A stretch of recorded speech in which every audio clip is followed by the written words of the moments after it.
What's up, everyone? We are back with L, and this is part of launching new things, launching big things from A to Z, and L is when we begin to link our arms with the community. So if you have not seen these videos or this is new, maybe you caught one online, each section, each letter represents a different part of launching big. How do you launch this next thing that you're trying to launch, this new thing to change the world?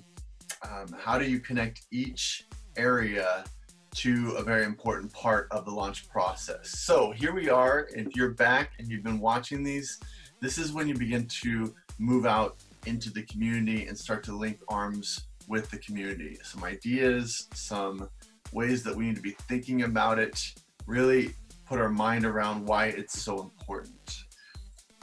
I want to start with how our kids play. Have you ever seen kids play?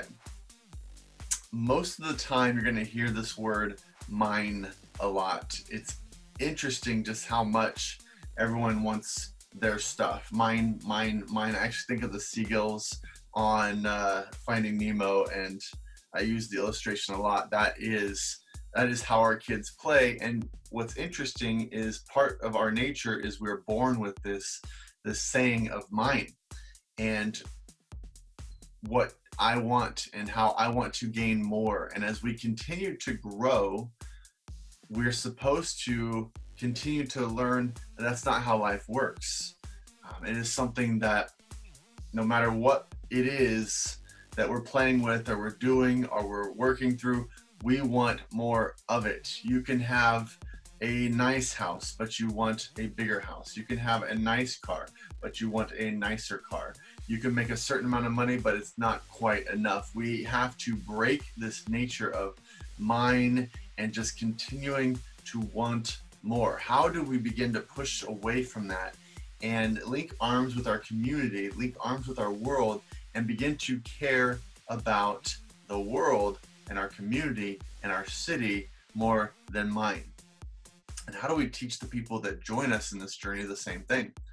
PhD chair of the Elliott Pearson Department of Child Development at Tufts University said this: preschoolers are so focused on their own wants and needs that sharing just isn't a priority. And is that like mind-blowing? No, not really. Everyone knows that, right? In the Bible, 1 Corinthians 10:24 says nobody should seek his own good, but the good of others. Some of the best people in the world, the ones that we will talk about forever, understand this truth of what the world is really about and how it needs to be more about others, community, city, than mine. One that we probably all know is Mother Teresa. In 1950, she founded the Missionaries of Charity that had over 4,500 nuns and was active in 133 countries, and this is in 2012. The congregation of this group manages homes for people who are dying of HIV and AIDS and leprosy and tuberculosis, and it runs soup kitchens, dispensaries, mobile clinics, children's and families counseling programs, as well as orphanages and schools, all from this little frail lady, Teresa. And she first started teaching as a teacher when she noticed and she was incredibly disturbed by this poverty that was surrounding her in Calcutta. The Bengal famine of 1943 brought so much misery and death to the city, and in August 1946, Direct Action Day began a period of Muslim and Hindu violence, and all of this just caused this area of Calcutta to be destroyed. So she founded this school. It was in, I'm going to say this wrong, Matihil, Calcutta, before she began her, I think I said that right, before she began tending to the poor and the hungry. And this school, with no income, she would go out and beg for food and supplies. She had doubt, loneliness, temptation to return to the comfort of the convent life, where she had her meals in her place. She wrote this: "Our Lord wants me to be a free nun, covered with the poverty of the cross. Today I learned a good lesson. The poverty of the poor must be so hard for them.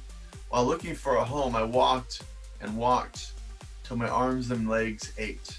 I thought how much they must ache in body and soul, looking for a home, food, and health. Then the comfort of Loretta, her former congregation, came to tempt me. You have only to say the word, and all that will be yours again. The tempter kept on saying, of free choice, my God, and out of love for you, I desire to remain and do whatever be your holy will in my regard. I did not let a single tear come. I hope what you're hearing in that paragraph, I probably didn't read it very well, but she felt the desire to go back, to back that life that was comfortable. But she kept pressing forward because she saw the need in front of her. She cared about those that were hurting her. These stories of caring, of humanity, going beyond self, seeing beyond your own comfort, they dot our history. It's not the norm. No, I don't see it. I don't see it as the norm at all. The norm is mine, mine, mine, mine. I look around, I'm surrounded by it. Everyone wants theirs. Everyone makes sure they get theirs. And then there's these few outliers, and they are few, even though some of them that we think are really aren't. They are altruistic to gain something. Every generation has a few, but you have to look for them. You have to look past your comfortable situation and see them. To be honest, most people do not want to see it. They don't want to see the unhealthy, the poor, those in need, those who are being abused. We want to pretend the world like that does not exist, and instead we just want to acquire more and call it mine. As we think about launching something incredible, and most of the time I'm talking about churches, but maybe you're launching a nonprofit, maybe you're launching something that will impact the world in a greater way. It is about ourselves and making sure that we can do it and do it well. But what if we made it bigger? What if we made it something greater right from the beginning? In the DNA, we made it about something more. If we can do that, we can make a difference in this world. The Bible has another verse I love in Philippians 2:4 that reads, each of you should look not only to your own interests, but also to the interests of others. As we think about this launching, let's launch unselfishly. How do we do this? I want to talk about 4 areas, and these are the areas that we'll push into. Building bridges with the leaders within our community. Look for the ways that you can partner and share your talents and your gifts of both you and your team. Understand, number 3, understand it is not a one-time event. You have to put it into the DNA. And number 4, take the lead. You personally have to take the lead in this area. So let's expand those. The first one, how do we build bridges to leaders within the community? If you're launching something within a city that will have a local impact, start with the city website. On the front page of a city website, and I'll pull up the Yorba Linda website here so you can see kind of this is where I live, and I just want to show you just an example of all the things that are in this. It's pretty. It's a nice little opening website here. Now on the front page, right from the beginning, you can see so many different things, but in the community area, they have this volunteer tab. All of these websites are going to have these volunteer tabs. How do I just jump in and help? If you can't find it, you can just throw it in the search bar, volunteer. So my city, as I just pull up the volunteer tab, I see there's a Clean Parks campaign. So we can jump in right away and make whatever we're launching part of helping our parks in some way. There is a program to help seniors, so we can jump into that. There's a teen program where you can help with that. So the point being is I'm starting to launch something, and right at the start of it, I can just jump into my city and say, okay, where does my city think the biggest needs are? What do they need right now? Don't reinvent the wheel. Be a blessing to your city in the area that it sees most valuable. You can jump over here on the left and you can see that there's adult sports programs, classes, advertising opportunities that you can immediately get involved in that would connect you to the people within the city. As you get involved in these public events, you'll learn who the gatekeepers are, the people of peace, the influencers of the community.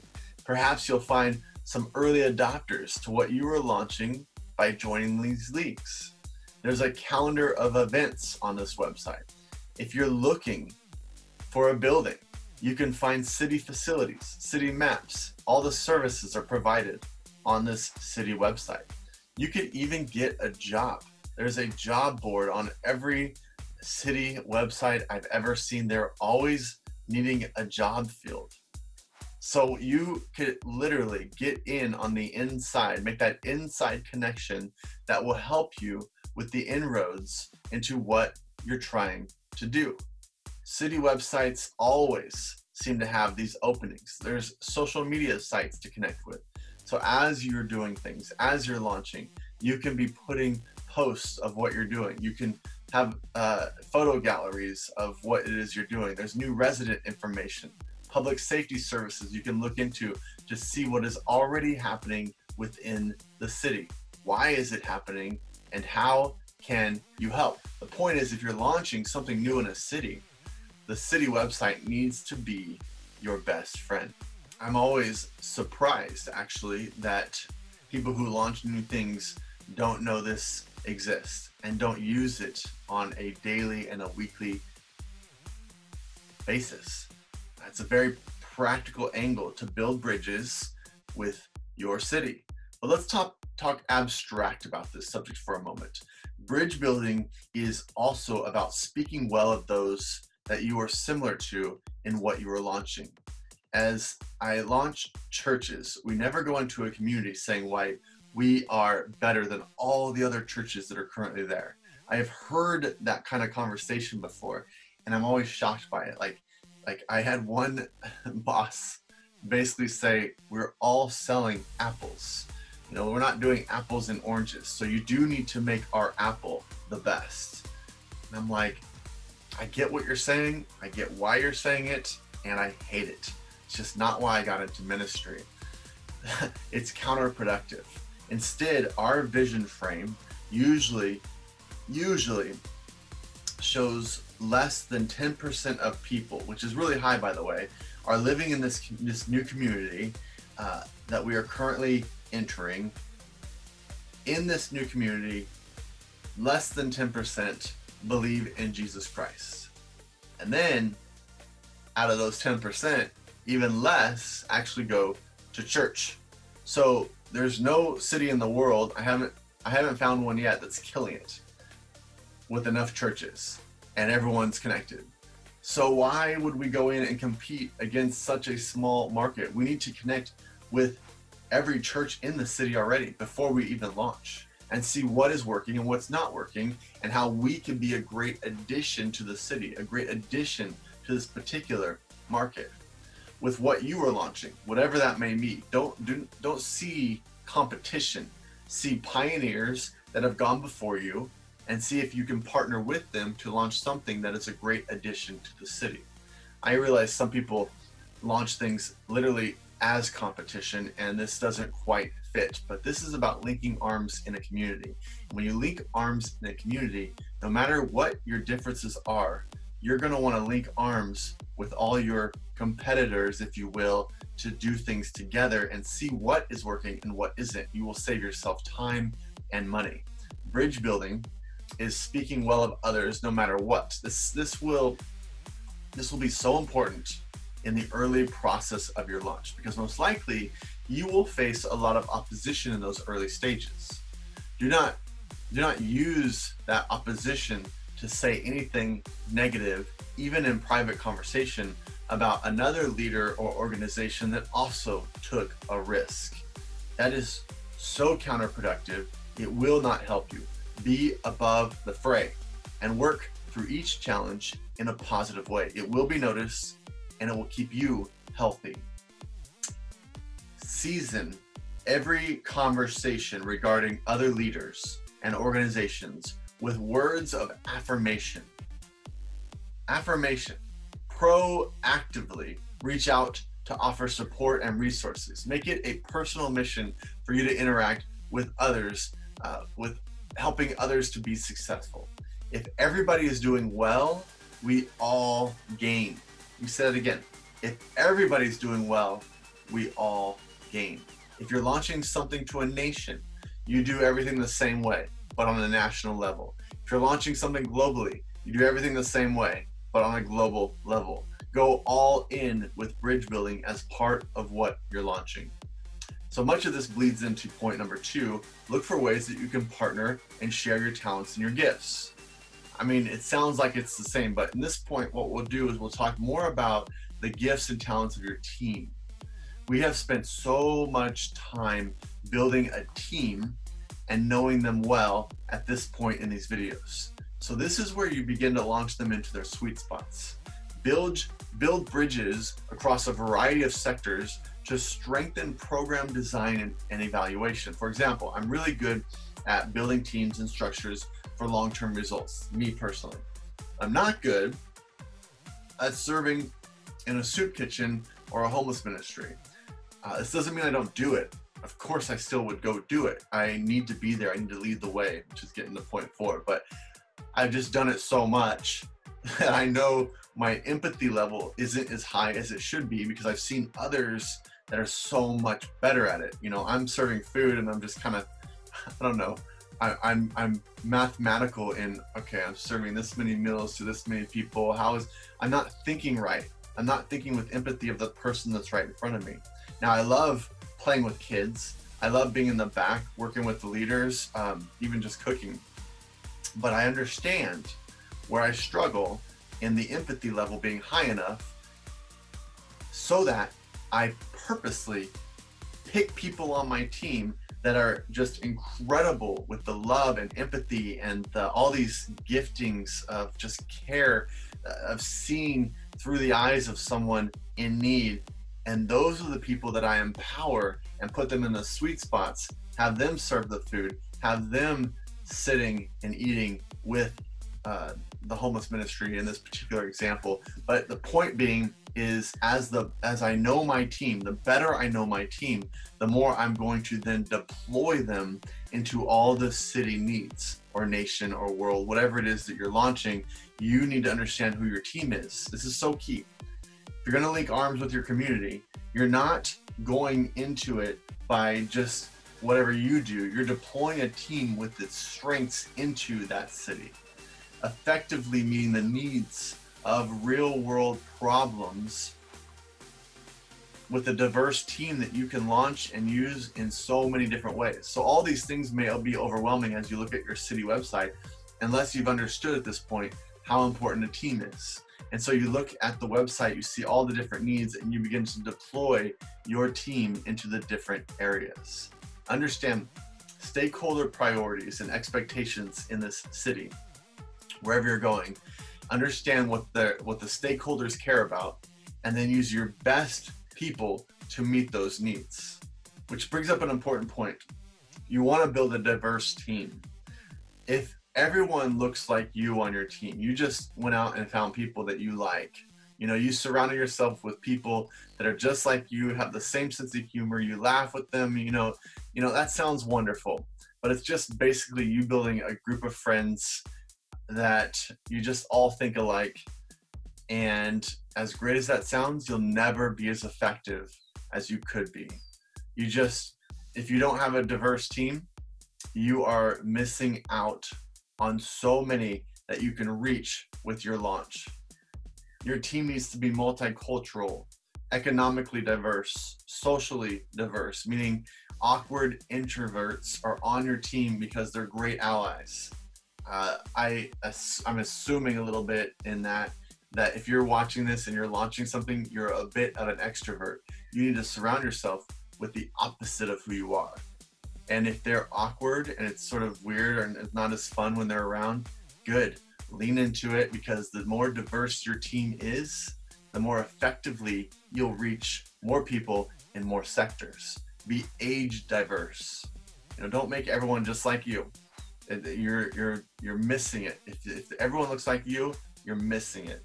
Susie, Kassem, she wrote in Rise Up and Salute the Sun, she said this: understanding languages and other cultures builds bridges. It is the fastest way to bring the world closer together and to truth. Through understanding, people will be able to see their similarities before differences. The more diverse your team is, the more you will find that you are similar. And the more those that you're trying to reach, and when you launch, you'll find that you care about them. You find the similarities when you have a diverse team. Which moves us to point 3. Understand it's not a one-time event. This starts as you're building your team to launch with. From day one, you are building this link to your community. This is not a one-time barbecue with a banner saying, "We love our city." You have the city name and you're so excited about them. You're having a barbecue, you're giving out stuff, you're doing kids, you have air toys, and then you leave. Man, I see it so often. People see through that so fast. They call it drive-by care. Here's a little money, here's an event, here's our drive-by, and then we're gone. And they know it. People see through this new program that was invented by people who do not really understand the needs of the city, who do not really understand the needs of where we are moving into and caring about them. You come in with a new program when you haven't listened to anyone that's been there, that's done it, or in it currently. What we have, we think is better, and so we launch it. The startups of today are making compassion and humanity a core part of who their mission is. Tom's Shoes is one I've heard a lot. You know, he found a way to sell a product while giving back to the community at the same time. Now, I've heard a lot of counter arguments about Tom's Shoes, a myriad of issues that when you give that money and all those things to third world countries and you just put too much money in those areas, it actually is bad. You know, I heard it's like so many devil's advocates, which we don't need. Don't even surround yourself with them. They're not, everybody thinks it's so great to have them, and it's not. See, new startups they've begun to make this one-for-one policy part of their companies, where a customer purchases an item and then that company donates one to match. This is becoming the norm, and it's awesome. Even though there's some things to be worked out in how we give to areas that haven't had money, sure, but that's not the point in this. The point is, are you trying to be an effective difference maker into your community, linking arms with your community? Another trend that I see growing, which I love, is creating jobs through smart giving. Instead of giving a handout, they're giving a hand up. It comes from the proverb of give a man a fish, feed him for the day. Teach a man to fish, feed him for life. So instead of giving a chicken sandwich to someone in need, you give chickens and you teach them that as this lays eggs on a daily basis and you sell those eggs each day, you'll be able to buy a chicken sandwich. It's that kind of community building and thinking a little bit more long-term instead of these one-time drive-by events, throw a little cash at a problem and moving on. One thing to keep in mind in this area is that the stronger you launch, the greater ability you will have to make a difference. Don't miss that point because it's a huge one. And it leads us to point 4, take the lead. Dan Pallotta, at a 2013 TED Talk, he said this: the things that we've been taught to think about giving and about charity and the nonprofit sector are actually undermining the causes that we love and a profound yearning to change the world. What he's referencing is how we publicly shame nonprofits and charities if they spend too much money on overhead. I have been in this camp. I have said it, like, I don't like a group that spends so much on the infrastructure of the group. We want 100% of our giving to go into the field or to people that we're trying to help, right? So charities are praised for their frugalness. They're admired for this low overhead and this limited marketing. They don't spend any money unless it goes to the issue. And at the same time, They're criticized if they spend too many resources on staff or on any item that doesn't deliver direct resources to the field. So with little money on marketing, no focus on branding, it's a little wonder that New York Times columnist Nicholas Kristof once commented, "Any brand of toothpaste is peddled with far more sophistication than the life-saving work of aid groups." If we don't spend any money on building a recognizable brand, marketing to grow it, to grow the brand that we're launching, and then events for public awareness, what kind of lasting impact can we really have to help, or to want to help at least? We have to launch well. We have to launch big. The title of these videos, Launch Big, I guarantee you some people are offended by them. Like, why would you say that? Why is that the most important thing? Well, if you want to make a dramatic impact in our world, a dramatic impact that's possible to be lasting, long-lasting, past one-time events, then you need to launch big, well, and do it in such a great way that you have the tools to actually make a lasting impact in the world. I have this nonprofit, it's called Team Performance Coaching. I tag all the videos with it. Part of this nonprofit is helping other nonprofit organizations grow and reach these new levels of effectiveness with the important thing, the cause, whatever it is that they started.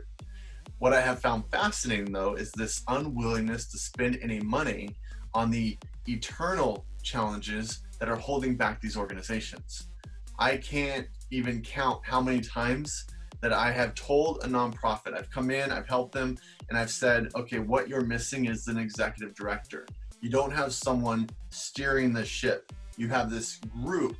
It's usually some kind of just a great group of people who came together to help support a need and wanted to spend money on that need, but none of them are actually the leader. They kind of work together through every decision. And so usually almost, I want to say 8 times out of 10, I go, oh, your issue is the reason you haven't grown, the reason this is kind of dwindling away is you don't have an executive director, someone that's really leading the ship, moving the whole thing, for example.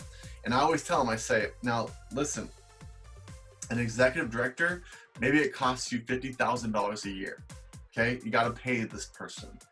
And the board immediately reacts like, whoa, we only make $100,000 a year. We're not going to spend half of it on a person. That's not why we did this. That would be half our budget. And you think people are still going to give to this charity, this need, knowing that half the budget goes for one person? And my response is no. People will give because this executive director is out there raising money, and your $100,000 budget will move to $300,000. And so therefore that $50,000 in a $300,000 budget, you have $250,000, you have $150,000 more than the $100,000 that you had 1 year ago. And here is the response. This is the 9 out of 10 response. Okay, that sounds great. But what we want the executive director to do is raise the $300,000 first so that we know that this is really going to happen.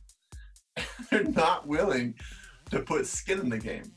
And they expect some random person that we're going to go out and get, that they put all their skin in the game without them personally saying, no, we're going to take the risk because we believe in what will happen a year from now, 2 years from now. So when you take the lead in whatever you're launching, you're building something for the long term. You put these linking arms with the community into the DNA of what you're launching. So you have to think, if we launch well, the better that we launch, the better we build a brand, the better we advertise, the bigger that we can make this thing, the more money, time, people, resources, team members, the more we're going to be able to actually deploy into our city for the long term. You put the DNA in from the beginning that this is going to be what we're about, but you build and you put the time and resources in to make what you're launching big enough to have a lasting result in your city. You start with building bridges. You know your city, you know your nation, you know the website, so that you can effectively deploy the team that you have. You still jump in just how you are, but you also get involved in these social media, other figures and pioneers in the city already doing it, how you can just help with what's already going on. You look for strategic partnerships and speak well of other people, trying to launch and make the world a better place as well.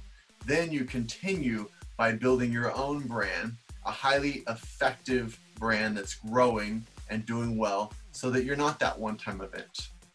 And then after you have this long-term partnership going, you can make a huge difference because you have the finances and the people to drop in on a monthly basis. Be a leader who can see the 10-year plan while also living out that day-to-day value, that you care about your community. Your homework is, all right, study the city website of where you're going, or nation or global, whatever it is you're doing. And wherever you're launching, I want you to tell me, as you looked at this website, if I'm directly coaching you, I want you to tell me 10 things you saw on it where you can make a difference right now. 10 areas in that website that you can jump in right now. That's your homework. Enjoy. Next time we'll be talking about M, which is messaging, that building your brand portion. We're going to just spend a bunch of time on how you build that brand, how you kind of message who you are. I can't wait. So let's get out there and do it. Get on that website, and we will see you next time.